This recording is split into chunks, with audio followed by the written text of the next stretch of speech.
بقول کیونکہ ظاہری بات ہے افغان ہیں, ان کو شاید پاکستانی کیپٹل کی زیادہ جگہوں کا نہیں پتہ ہوگا, تو انہوں نے وہ گفٹ لے کے کہتے جب میں واپس نکلی ہوں دوسری ٹیکسی میں بیٹھی ہوں یہ جانے کے لیے کہ مجھے گھر واپس جانا ہے, تو اس ٹیکسی نے تھوڑا سا ٹریول کرنے کے بعد اس ٹیکسی میں ٹیکسی روکی اور ایک آدمی اندر بٹھا لیا.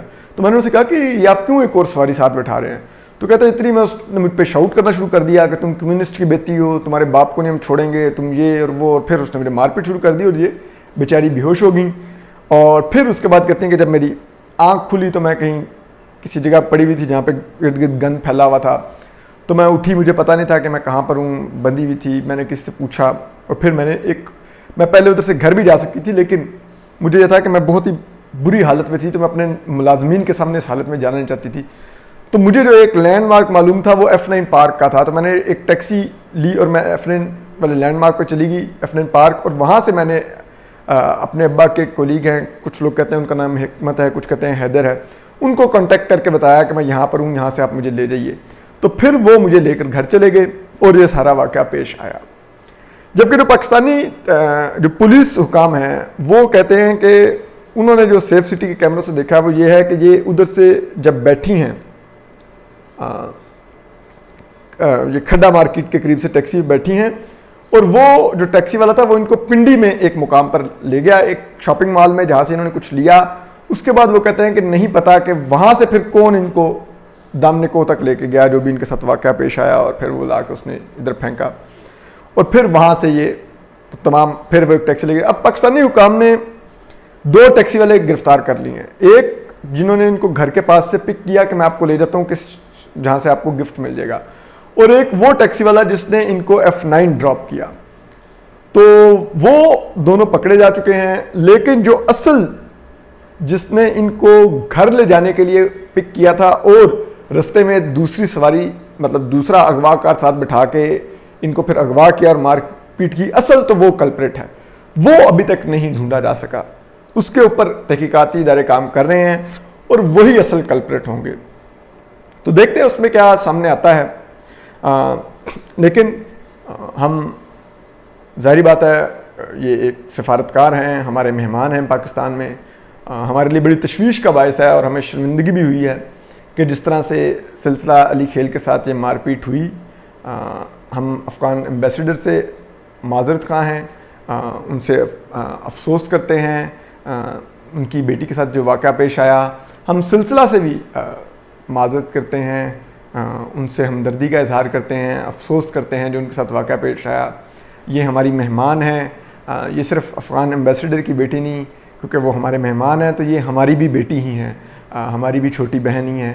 تو ہمیں بڑا افسوس ہے جو ان کے ساتھ یہ واقعہ پیش آیا, اور پاکستانی حکام کو چاہیے کہ ہر حال میں, وزیر عمران خان نے ویسے تو شیخ رشید کو حکم دیا ہے تو لیکن شیخ رشید صاحب کا ایک ٹریک ریکارڈ ہے کہ ریلوے بھی وہ تباہ کر کے آئے تھے, ان کے دور میں بہت حادثے ہوئے, اور جب کہ وہ وزیر داخلہ بنے ہیں صرف ایک شہر کی سیکیورٹی ان کے ذمہ ہے, وہ اسلام آباد, کیونکہ باقی صوبوں کی سیکیورٹی صوبائی وزیر داخلہ دیکھتے ہیں, یہ صرف اسلام آباد کی سیکیورٹی دیکھتے ہیں. اور اسلام آباد کے اندر ان کے دور میں 4 واقعات صحافیوں کے ساتھ پیش آ چکے ہیں, ایک بھی بندہ نہیں پکڑا گیا.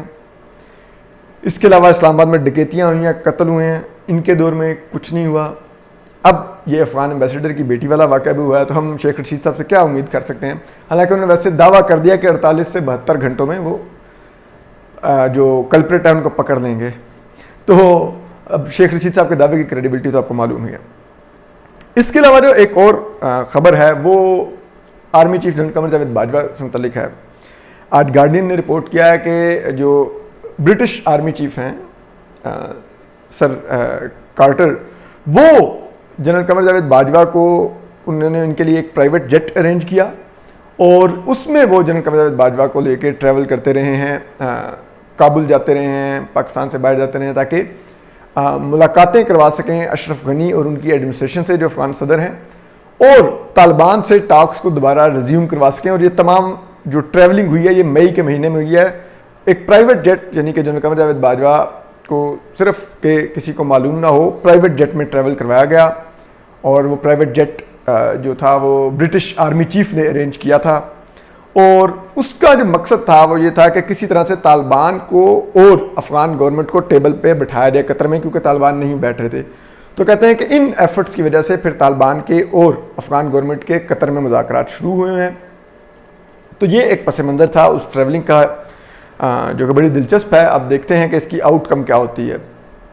اس کے علاوہ جو ایک اور جو خبر ہے وہ ہے پاکستانی ایکٹیوسٹ احمد وقاص گرایا.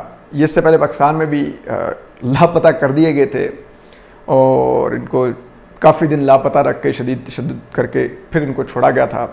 اور یہ نیدرلینڈ کے شہری ہیں. انہوں نے کوئی اسائلم نہیں لیا ہوا کہ اس اغوا کے بعد ان جا کے اسائلم لیا تھے, پہلے سے نیدرلینڈ کے شہری تھے.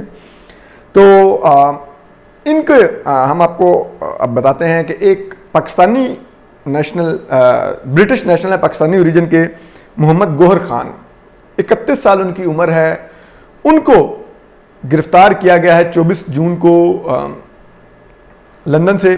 ہم اس کا کچھ بیک گراؤنڈ بھی آپ کو بتائیں گے, وہ ایکسکلوسیو ہوگا. مرتضی علی شاہ نے بہت اچھی سٹوری کی ہے, لیکن اس کے علاوہ ہمارے پاس کچھ اور ایکسکلوسیو بیک گراؤنڈ ہے, وہ ہم آپ سے شیئر کریں گے. تو وہ انہوں نے بتایا کہ مرتضی علی شاہ کی سٹوری کے مطابق کہ ان کو 24 جون کو حراست میں لیا گیا جب وہ ایمسٹرڈیم جو کہ نیدرلینڈ کے دارالحکومت ہے وہاں سے واپس آ رہے تھے. اور جب وہ لندن پہنچے تو ان کو اریسٹ کر لیا اسکاٹ لینڈ یارڈ کے کاؤنٹر ٹیررزم ڈپارٹمنٹ نے. اور یہ ان کو جو مخبری کی تھی وہ ڈچ انٹیلیجنس نے کی تھی کہ یہ ہمارے یہاں سے جا رہے ہیں اور جس طرح سے ان کے یہ ارادے ہیں. اور انہوں نے کہا کہ وہ احمد وقاص گرایا کے قتل کی سازش کر رہے تھے کچھ نامعلوم افراد کے ساتھ مل کر. اب جو محمد گوہر خان ہیں ان کو 24 کو پہلے حراست میں لیا گیا, پھر شخصی ضمانت پہ چھوڑ کے 25 کو دوبارہ حراست میں لیا گیا. ان کا کراؤن کورٹ سے ان کا ریمانڈ لیا گیا اور اب ان کو 19 جولائی کو کورٹ میں پیش کیا جائے گا. اور یہ جو بتاتے ہیں سٹوری کے مطابق کہ احمد وقاص گرایا کے خلاف جب یہ سازش ہو رہی تھی تو ڈچ حکام کو پتہ چل گیا تھا, تو انہوں نے احمد وقاص گرایا اور ان کی فیملی کو ایک سیف مقام پر منتقل کر دیا تھا. اور یہ جو محمد گوہر خان ہیں یہ 16 فروری کو پہلی دفعہ گئے نیدرلینڈ. انہوں نے وہاں پر جا کر 3 دن سٹے کیا, ایک گاڑی ہائر کی اور اس میں یہ اس احمد وقاص گرایا کے گھر کے ارد گرد گھومتے رہے, یعنی کہ سو کالڈ آپ کہہ سکتے ہیں کہ ریکی کرتے رہے. اور اس کے بعد یہ واپس آ گئے. پھر اس کے بعد جب متعدد بار نیدرلینڈ گئے احمد وقاص گرایا کی تلاش میں. تو اب ہم آپ کو بتاتے ہیں کہ یہ ان دنوں کی بات ہے. آپ پتہ ہے کہ پاکستان سے باہر 2 اس سے پہلے بلوچ ایکٹیوسٹ کی بڑی مسٹیریس سرکمسٹانسز میں ڈیتھ ہوئی ہے ڈوب کر, جو کہ بڑی حیران کن ہے. ایک ساجد بلوچ ہمارے صحافی بھائی تھے, ان کی سویڈن میں ہوئی. ایک کریمہ بلوچ تھیں, وہ کینیڈا میں مقیم تھی, وہ بھی اسی طرح ان کی بھی ڈوب کر موت واقع ہوئی. تو بات یہ ہے کہ یہ کریمہ بلوچ والے واقعے کے ہی کچھ عرصے بعد کی بات ہے کہ اچانک احمد وقاص گرایا نے ٹویٹر یوز کرنا چھوڑ دیا تھا, وہ ٹویٹس نہیں کرتے تھے. تو ہمیں تشویش ہوئی. ہم نے ایک سیلف پروکلیمڈ اور بھی ایک باہر بیٹھی ہوئی ایک ایکٹیوسٹ ہیں گل بخاری, ان سے رابطہ کیا اور انہوں نے بتایا کہ نہیں وہ خیریت سے ہیں. تو پھر میں نے کہا ٹھیک ہے. لیکن پھر احمد وقاص گرایا نے خود ہم سے رابطہ کیا اور انہوں نے بتایا کہ میں خیریت سے ہوں, مجھے پتہ چلا آپ لوگ پریشان ہو رہے ہیں, تو ایسی کوئی بات نہیں ہے. تو میں نے ان سے پوچھا کہ سب خیریت ہے, کیا ہوا؟ تو اس وقت انہوں نے پہلی دفعہ مجھے یہ بتایا, انہوں نے کہا کہ کچھ مجھے مارنے کی سازش ہو رہی تھی, اس تک جو یہاں کی انٹیلیجنس ہے پہنچ گئی ہے اور اب وہ کارروائی کر رہے ہیں. تو مجھے اور میری فیملی کو انہوں نے ایک ایسی جگہ پہ موو کر دیا جہاں پہ انہوں نے کہا کہ میں انٹرنیٹ بھی نہیں استعمال کروں گا تاکہ کوئی مجھے ٹریس نہ کر سکے, اور میں جب تک یہ سازش کے تمام تانے بانے پکڑے نہیں جاتے میں یہاں پر رہوں گا. لیکن بہت قریب پہنچ چکے ہیں اور آپ دیکھیں گے کہ آنے والے مہینوں میں یہ سارا معاملہ سامنے آ جائے گا, بڑا دھماکہ ہوگا اور اس کے بعد پھر میں سامنے آ جاؤں گا. تو تب تک میں یہاں پر ایک محفوظ مقام پر ہوں. تو ہم نے کہا ٹھیک ہے. انہوں نے اور بھی کچھ باتیں بتائیں ان تحقیقات سے متعلق, لیکن ہم کیونکہ یہ معاملہ بھی آن گوئنگ تحقیقات ہیں تو ہم نہیں چاہیں گے کہ یہ کسی بھی طرح سے کمپرومائز ہوں. تو اس کے بعد اب دیکھیے کہ وہی ہوا, یہ پکڑے گئے, یہ سامنے آ گئے ہیں. ایک تو کم از کم کو سامنے لایا گیا ہے جو محمد گوہر خان نام ہے ان کا. لیکن ہم ویسے احمد وقاص گرایا نے ٹویٹس کیے ہیں اور انہوں نے کہا ہے طہا صدیقی کو کہ تم میرے بارے میں سٹوری مت کرنا, کیونکہ تم تو ظاہری بات ہے طہا صدیقی کا تو ایک بہت ڈوبیس بیک گراؤنڈ ہے. لیکن ہم احمد وقاص گرایا کو ویسے یہ بھی خبردار کریں گے کہ آپ براہ مہربانی گل بخاری کو بھی کہہ دیجیے گا کہ آپ کے بارے میں کوئی سٹوری مت کریں، ٹھیک ہے؟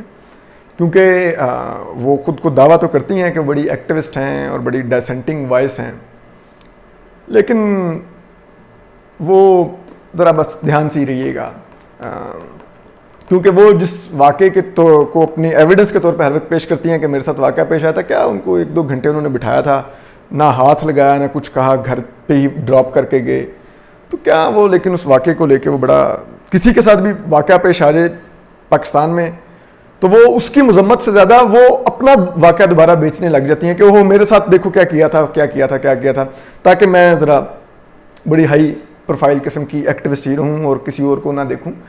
تو ان سے احمد وقاص گرایا صاحب کو تھوڑا خبردار رہنے کی ضرورت ہے کہ وہ یہ نہ ہو کہ وہ ایک احمد وقاص گرایا کے اوپر بھی ایک ویلاگ کر کے تو وہ ساری تحقیقات کسی اور طرف موڑ دیں اور ایک کسی اور کے اوپر الزام دھر کے جو اصل میں احمد وقاص گرایا کے خلاف اگر سازش کر رہے تھے تو ان کو بیل آؤٹ کر دیں۔ کم از کم ہمارے کیس میں تو انہوں نے یہی کیا تھا، بڑی انہوں نے خدمت کی تھی کچھ لوگوں کی۔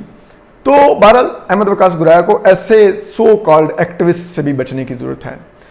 باقی ہم ان کے خلاف جو حملے کی ان پر جو کوشش ہوئی ہے، جو ان کے قتل کی سازش کی گئی ہے، ہم اس کی مذمت کرتے ہیں اور یہ انتہائی شرمناک ہے کہ اس طرح سے جو اختلافی آوازیں ہوں، جو کسی محفوظ ملک میں رہ رہے ہوں تو وہاں پر بھی ان کی جان لینے کی کوشش کی جائے۔ اب معلوم نہیں، یہ تو تحقیقات ہوں گی تو سامنے آ جائے گا سب کچھ، لیکن یہ بہت ہی افسوسناک ہے اور ہم دعا گو ہیں کہ اللہ میاں احمد وقاص گرایا کو محفوظ رکھیں اور سلامت رکھیں، اور ہر شہری کو، ہر پاکستانی کو، ہر انسان کو اللہ میاں محفوظ رکھیں اور سلامت رکھیں۔ آپ سب لوگ اپنا خیال رکھیے، سلامت رہیے، اللہ حافظ۔